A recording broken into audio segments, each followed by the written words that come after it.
Hello everyone, Namaste. You are watching the best preparation. Now let's improve our word power. Word power improve भइसकेपछि बोल्न गाह्रो हुँदैन. These words, adjectives, are especially for describing people, okay? कसैको वर्णन गर्दा he is good अथवा he is bad मात्र भन्ने होइन. शब्दहरू छ भने त अरु भन्न पनि सकिन्छ नि. Easy going. Easy going means सरल खालको, सरल प्रवृत्तिको, सजिलो मान्छे. Easy going. Independent. Independent भनेको स्वाधीन, स्वतन्त्रलाई independent भनेर भनिन्छ. Reliable. Reliable भनेको विश्वसनीय. मान्छे पनि हुन सक्छ, कुनै टेस्ट पनि. This test is very reliable. Reliable test. विश्वसनीय खालको टेस्ट. Okay. Unreliable. यो on ले त ठिक्क अपोजिट बनाउँछ, अविश्वसनीय भयो. Ambitious. Ambitious खालको मान्छे महत्त्वकांक्षी. Ambitious प्लान पनि हुन्छ, ambitious प्रोजेक्ट पनि हुन सक्छ. Ambitious भनेको चाहिँ महत्त्वकांक्षी. अनि unambitious हुने बित्तिकै अमहत्त्वकांक्षी भयो. Round face. गोलो अनुहार, round face. अब हेर्नु है कस्तो हुन्छ भाषा भन्दा. Hari is a reliable person भनिन्छ भने अब Rita has round face. हेर्नु त has अथवा has got यसरी प्रयोग गरिन्छ.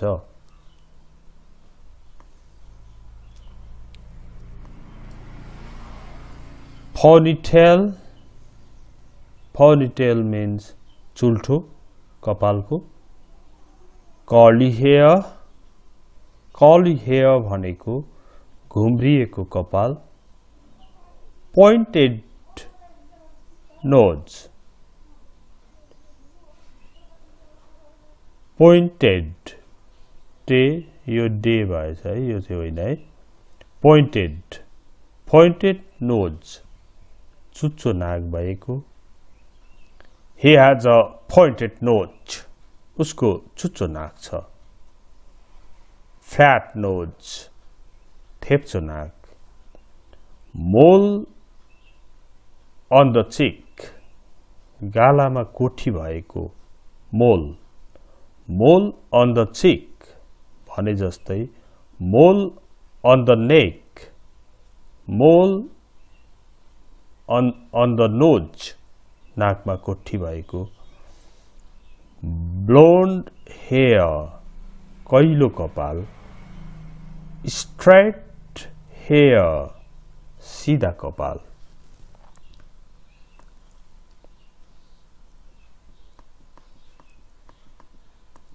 ओके. जंगरंग परेको कपाललाई फ्रिजी हेयर भनेर भनिन्छ. ओके. ग्रे हेयर खैरो कपाल. फ्रिजी हेयर जंगरंग परेको कपाल. Slightly bold. स्लाइटली बोल्ड भनेको हल्का ताक्लु भएको कपाल झरेको. ओभल फेस अंडाकार अनुहार. लार्ज आइज ठूला आँखा. She's got large eyes. She's got large eyes. उनका ठूला आँखा छन्. अनि ब्ल्याक आइज काला आँखा, ब्लू आइज नीला आँखा, ग्रे आइज भनेको चाहिँ खैरा आँखा, ग्रे आइज खैरा आँखा। ओके, अब आयो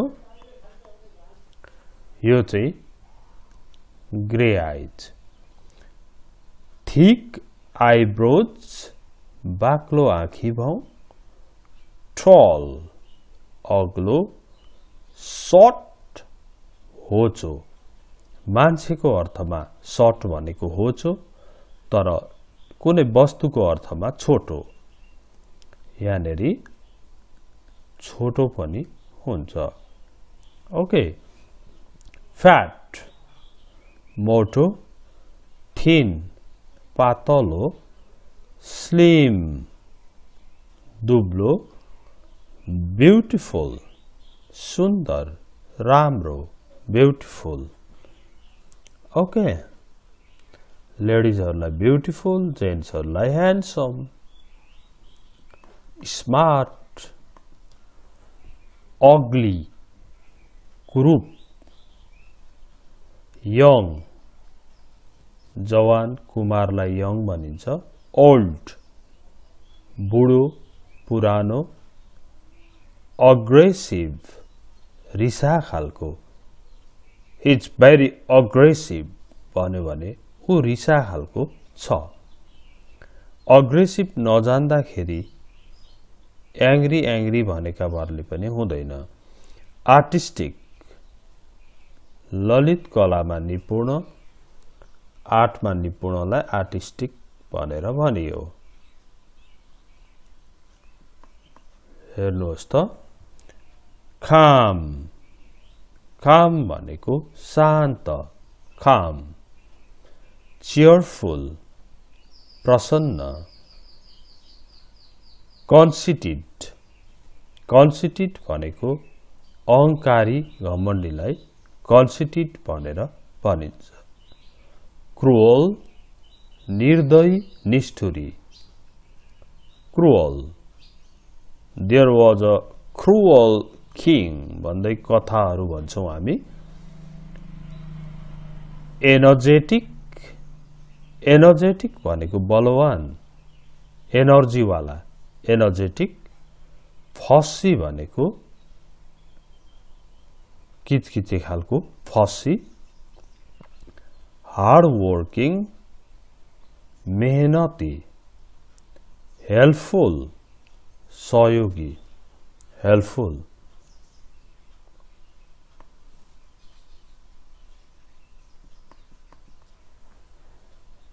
इम्पेशन्ट अधैर्य। अब पेशन्ट भनेको धैर्य हो। यही पेशन्टको अगाडि इम लगाएर इम्पेशन्ट भन्यो भने चाहिँ अधैर्य हुन्छ। इन्डिसाइसिभ अनिर्णित, ओके, इन्डिसाइसिभ। अनि इनसेन्सिटिभ अविवेकी, काइन्ड दयालु, लोयल सहयोगी। अनि मटेरियलिस्टिक भनेको चाहिँ भौतिकवादी, मुड्डी उदास झोक्की। अप्टिमिस्टिक भनेको चाहिँ आशावादी, जुन पेसिमिस्टिक यसको अपोजिट हुन्छ नि, निराशावादी। यो चाहिँ आशावादी भयो।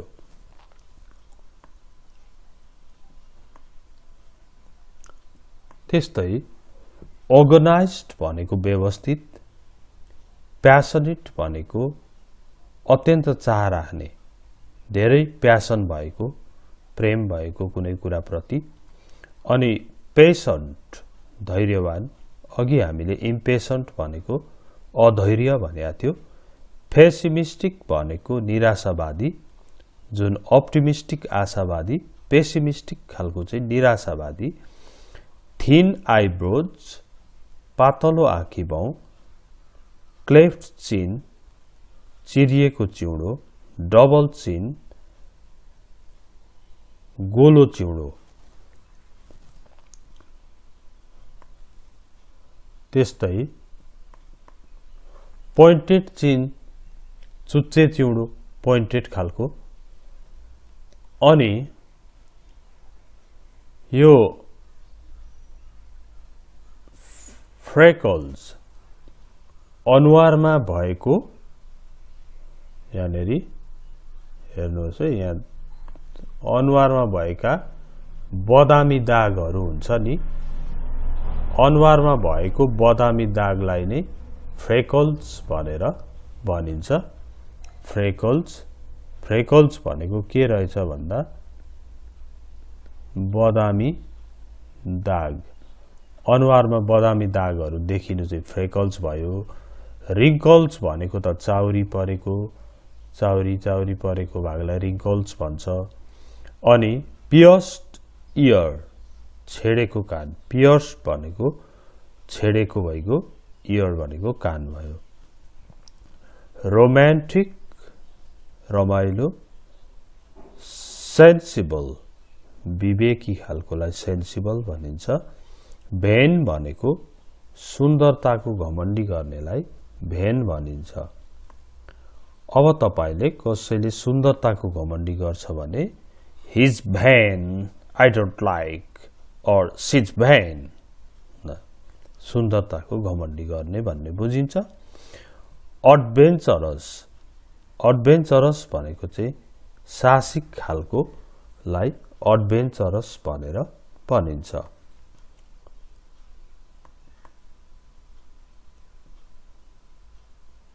अब यहाँनेरि तिनै एडजेक्टिभ्स प्रयोग गरिएको छ hair style looks a little serious यो सिरियस भन्ने छ यहाँ ओके जे होस् हामीले केही वर्ड्सहरु एडजेक्टिभ्स पावर्सहरु वर्ड्सहरु चाहिँ हेर्यौ यो राम्रोसँगले हजुरले अध्ययन गर्नु होला र यो च्यानल सब्स्क्राइब गर्नु भएको छैन भने सब्स्क्राइब गर्न साथीहरुलाई शेयर गर्न पनि नभुल्नु होला thanks for watching it see you next time bye bye